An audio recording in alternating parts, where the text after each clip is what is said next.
Hey guys, I'm Phoenix from Maine, and this is my latest review of the Have and Have Nots. I actually just got out the sauna, so I'm actually not shiny today. But this episode of Have and Have Nots, I'm gonna hit play, and I'm just gonna let the show fast forward so I can remember all the things that happened. Um, this was a very good episode. I was actually disappointed about it. I loved the premiere. I was disappointed by episode 2. And now we're on episode 3, and I'm back to being happy with the show again. A lot of really good things happen. The first opening scene, right now I see Catherine is trying to get Hannah to leave the house. Then they go, as we all saw, she threw the water on Candace, and then they start trying to interrogate her, but Hannah sees Candace's car and comes back. And, she pretty much protects her daughter. Jim's like, get out of here. And she's like, I'm not going to let you beat my child. Which makes a whole lot of sense. I mean, what kind of mother would she be if she just let her employers do whatever they wanted to her daughter? No matter what her daughter did, that's still her daughter.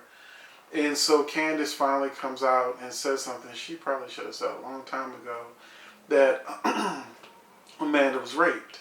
And they're kind of shell-shocked because they thought Candace did something to make Amanda snap, but finding out that she was raped, and they now know that it was the professor. I think it'll also lead to them figuring out that the professor killed Amanda. That's my guess, because at the end of last season they said it was a homicide, and the only person who really wants to kill Amanda, had motive to kill Amanda, would have been the professor, because she kept coming after him, and I think she stabbed him and did some other things, and she was going to pretty much eventually let his secret out, that he raped her, had an affair, was with a student. He would have lost everything and went to jail. And the other person's Quincy. Amanda was playing with fire when it came to Quincy, so Quincy is a suspect. And let's face it, why is the suspect too? If he was drunk as shit, he might have did it by accident, can't even remember it. But I'm guessing it's probably the professor. If they go back to that homicide plot, they kind of drop bombs and then just forget about him for a season. So we actually now are at the part where Hannah comes in and makes her tell the truth. So let me fast forward to past that, because I have it on sort of a slow fast forward. So let me speed that fast forward up. Okay, they're gone. Now, this is Celine's son, who is also Jim's son, calls the reporters to let them know that he's Jim's son. He wants the world to know he's Jim's son, but Celine, being Celine, doesn't let him finish the interview. But they do have the tape of him saying that Jim was his son, and they refuse to delete the tape saying it was their property, but they need his permission to release it. And I think that they will get his permission to release it. Now here's Veronica coming up to Benny, seducing Benny, wanting to know where his room is. And then Benny's trying not to give her the dick, but, we all know from the phone conversation, Benny has every intentions on giving her the dick. Now, so they starting to have sex.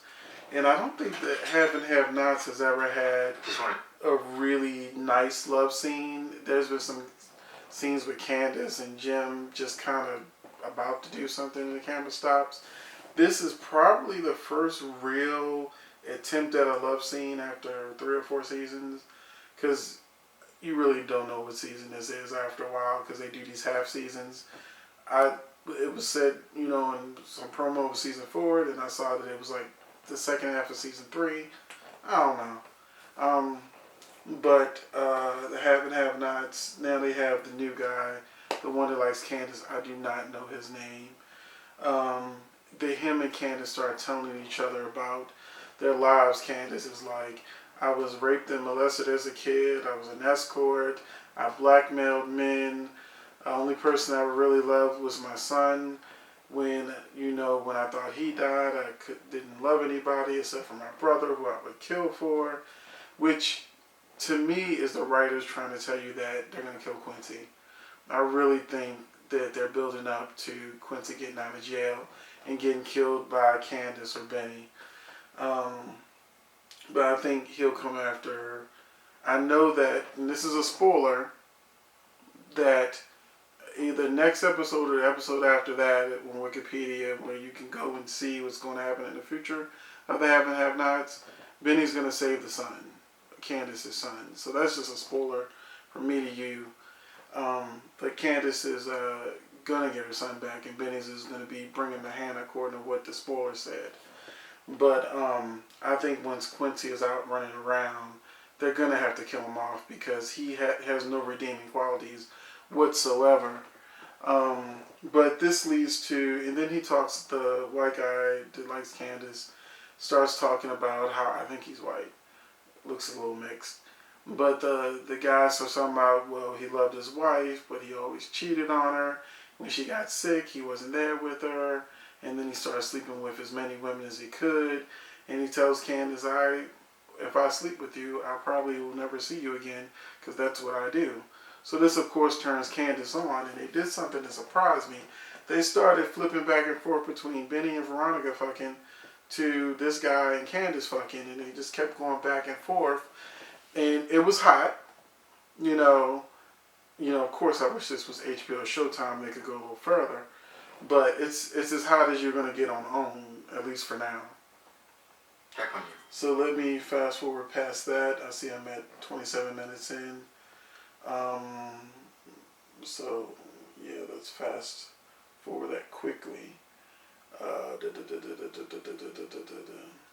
Because I know my reviews are usually long, but, I'm trying to shorten them a little bit. So, in this scene here, they come back to Candace. The white guy is telling Candace that she should, since the guy's in jail, Quincy's in jail, just go and ask him about the son, which is what white folks would do. Just ask him. Candace is like, no, he's like an animal. He's a gang. He kills lots of people. He's killed all these people, and is like, nothing's gonna happen. He's like, well, I'm not gonna see you anymore unless you do this or something like that. So, Candace is like, okay, well, I'll never see you again. So then he tells Candace to meet him at his plane, that he's rich. He goes through this whole thing about him being rich, blah, blah, blah, blah, blah. So, but Candace actually looks very happy with the new man, and he's right up her alley. Rich puts a smile on her face every time. Now we got the part with Maggie. Now, this scene is actually pretty interesting to me because I've read actually some comments on Facebook and I've been seeing other people's reviews. There's a lot of people sending hate Maggie's way, and I don't think she deserves the hate that she's getting from fans of the Have and Have Nots. I've said this before and I'll say it again. If Maggie was white, hit pause. If Maggie was black, a lot of these women that I see commenting about, oh, Maggie's so scandalous, Maggie's interfering, how dare she? If Maggie was a black actress, a lot of these women would not be saying that Maggie is wrong. Veronica tried to kill David. Veronica's cheating on David.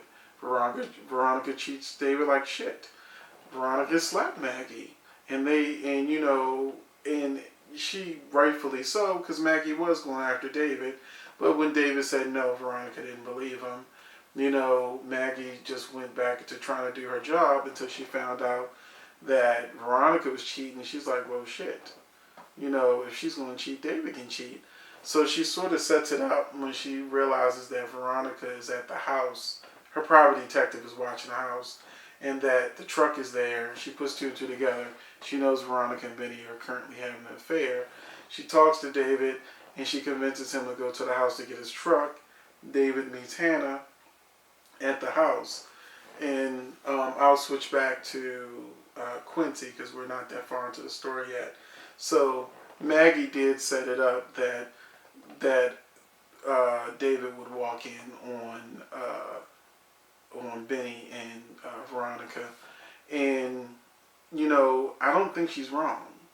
I think that if she can get rid of his bitch assness and get him to drop his balls and be a man and handle his business, I think she would be doing the character of David a world of good, because he's a real big pussy right now, and I know that actor probably looks at his scripts and go, oh my god, can this man be any more of a pussy? So now we switch back to Quincy, and just like Candace said, he's really not responsive to her. He's too much threatening her. I'm gonna kill you in front of our son, and it's just what Candace expected. She comes face to face with Quincy, and he pretty much tells her I'm gonna kill her. The only new information we got, or at least I got, was that Veronica showed Quincy sealed paperwork that it was Candace that snitched on him that got him sent to jail. So, but the good thing is, he told Candace that it was Veronica that got him out of jail, and that it was Veronica who showed him the paperwork.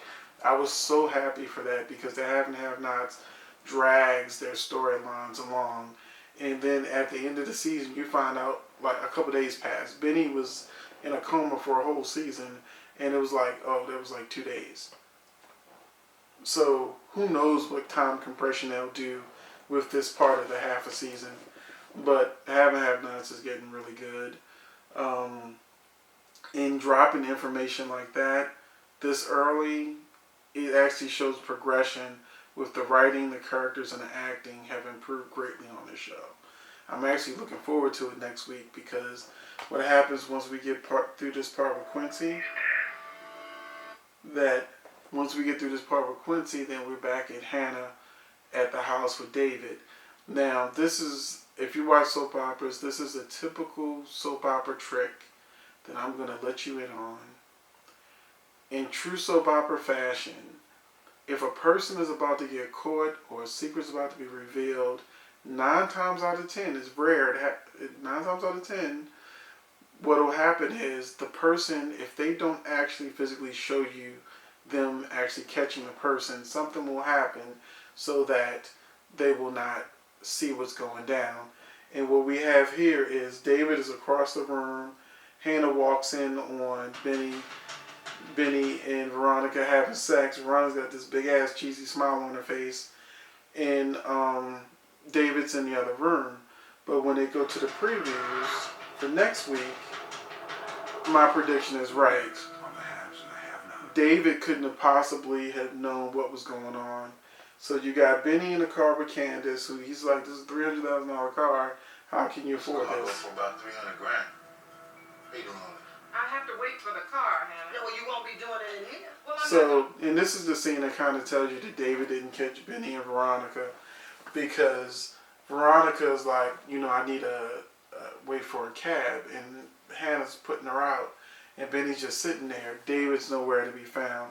My guess is she's going to say, Mr. Harrington's here, close the door, come out the room, and then Benny will come out fully dressed, and then Veronica will sit in the room peeking or something, and then David will leave, get his car keys and leave, and then Veronica come out the room, and she'll have this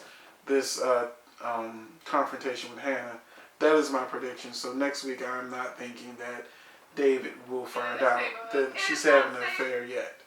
I think they're saving that for the season finale. Then they've got Melissa saying, what she say? Open up. If your mother backs out of this, I am going after you for child support and everything else. You hear that? She's going after Jeffrey for child support if he doesn't help her convince his mother to continue to pay for her family. And then it concludes with Wyatt. Bend over. This is a full cavity search. You will. So now we get to see what Jim did to Wyatt. He took him to jail.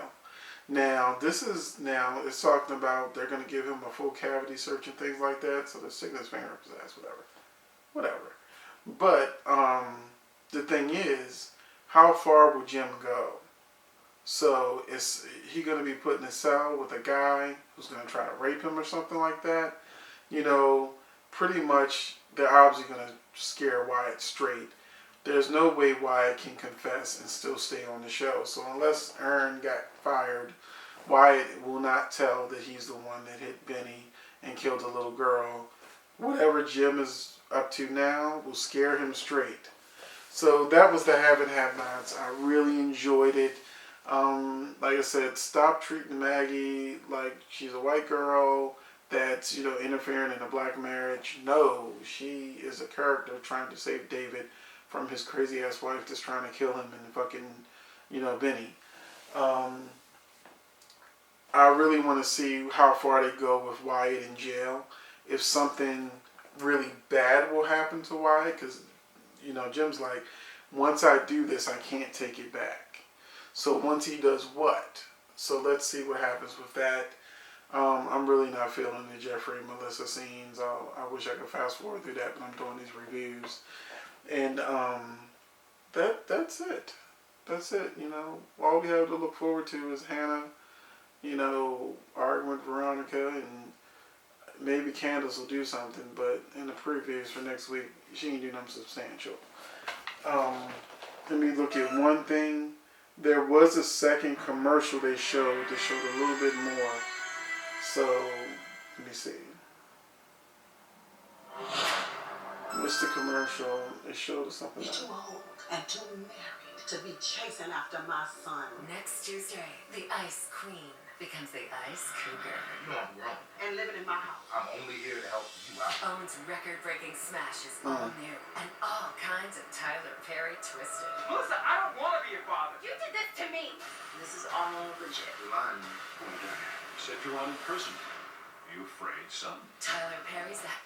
So it just expanded just slightly on what we saw in the original preview. We got to see just a teeny bit more, but it's enough to look forward to next episode. Next Tuesday, I will be glued. This was a good episode. Tyler Perry is finally doing a good job with this soap. The acting's better. The storylines are moving forward a little bit better.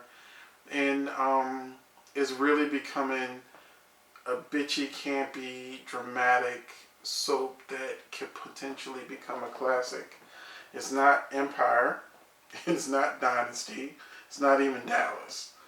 But right now it's its own entity. But if they keep up this pace, people will look at this as fondly as they once did Dynasty, or still do Dynasty. So, and I hope you enjoy my show, Phoenix Remains Thirsty. I'm going to put a clip of Phoenix Remains Thirsty at the end of this video.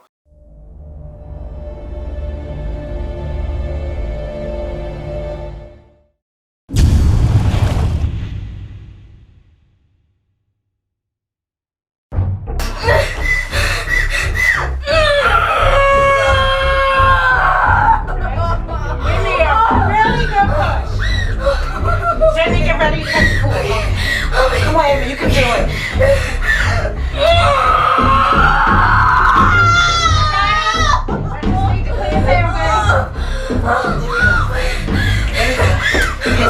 It's not crying. Why isn't it crying? It's gonna be Aren't okay. I supposed to cry? It's gonna be okay. It's just a little blue. It's gonna be okay. Why is it blue? You know what to Babies do. aren't supposed to be blue. Why is it blue? Where's she taking my baby? Please, I want to hold my baby. Please, I want to see my baby. Yeah. I want to see my baby. Please, please give me my baby. What is going on? Yes. Wait, no, wait, please. I want to see my baby. No, I want to see my baby. Please. Please, where's my baby?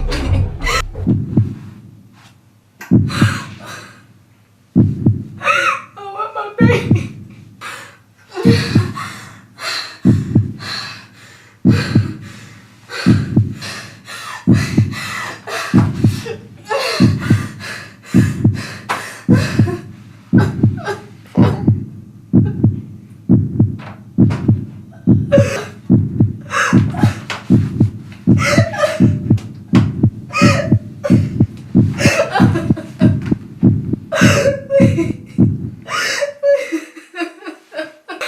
What's happening to my baby? I just want to hold him, please. I want to hold my baby. We have a problem. What? Calm down. I want my baby. Where's my baby? Hello everyone, I'm Phoenix Tremaine, the writer, producer, director, and creator of Phoenix Tremaine's Thirsty. Please support us by getting the uncensored version of Thirsty.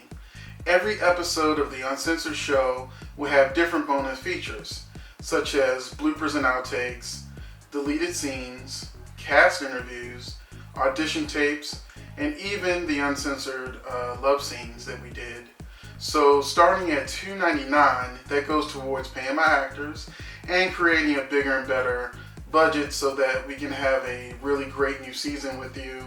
So hair, makeup, locations, more actors, be able to do bigger and better things for you. So if you enjoy the show and you want to support us, it starts at $2.99, and I hope you love Thirsty as much as we love creating Thirsty for you, as well as my other shows on webseriesandmovies.com.